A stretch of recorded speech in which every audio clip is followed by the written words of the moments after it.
Pag-aaral sa ating mga batas. Libre, walang bayad. Hashtag may batas pala.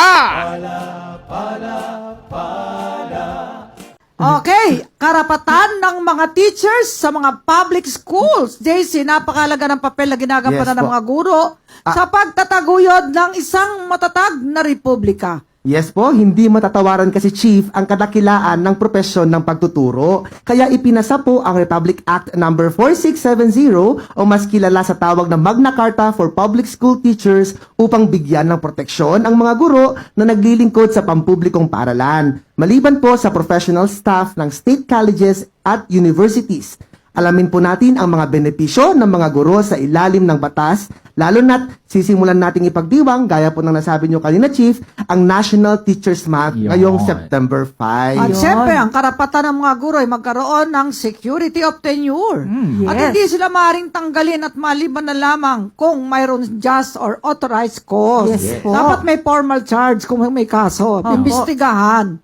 At merong due process, notice, and hearing. Yes At po. ang permanenteng guro hindi maaaring ilipat sa ibang lugar, no? Basta itatapon.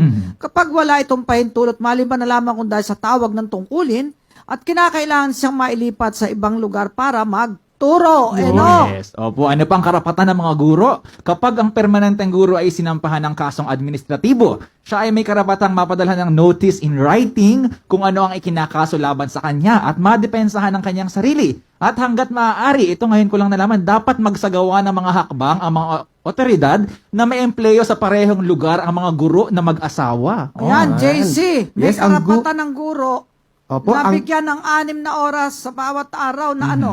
na pagtuturo po sa silid-aralan. 6 hours. Yes, kung kinakailangan po niyang magtrabaho ng higit sa 6 na oras, maaari po itong gawin. Subalit, hindi po mas mataas dapat sa 8 oras sa bawat araw. Ang parehong halaga ng kanyang sweldo dapat at karagdagang 25% po ang dapat ibabayad sa kanya in excess of that 6 hours po. Natutupad na kaya pagtuturo. ito? Sana matupad ng Opo. DepEd ito, no? More Sa than mga 8 public. hours. At Opo. Kay, Ito po, isa pa pong karapatan tulad po ng ibang ahensya ng pamahalaan, ang mga guro ay mayroon pong karapatang makisapi po sa legal na organisasyon upang madepensahan ang kanilang mga interes. Ang pagpaparanas ng diskriminasyon sa mga gurong kasapi at sasapi sa lehitimong organisasyon ay mahigpit na ipinagbabawal po ng batas. ayun, kaya talaga naman, dapat legitimate organization. At iba yung pakikipag-ugnayan, ano? At syempre, Tenok, may sinasabi na karapatan doon sa mga leave benefits, ano? Yes po, pwede silang magkaroon ng study leave at retirement benefits. Ang mga guro sa pampublikong paaralan na umabot na sa retirement age at service requirements ng tungkol sa mga batas, sila ay tatanggap ng one-range salary raise upon retirement na magiging basehan para sa pagkukwenta ng lump sum ng retirement pay at monthly benefits para sa nasabing mga guro. Saka may insurance din sila sa GSIS, di ba? May counterpart ng government, yung RLIP, no? At meron naman personal, din, share and teacher. Parang tayo rin, no?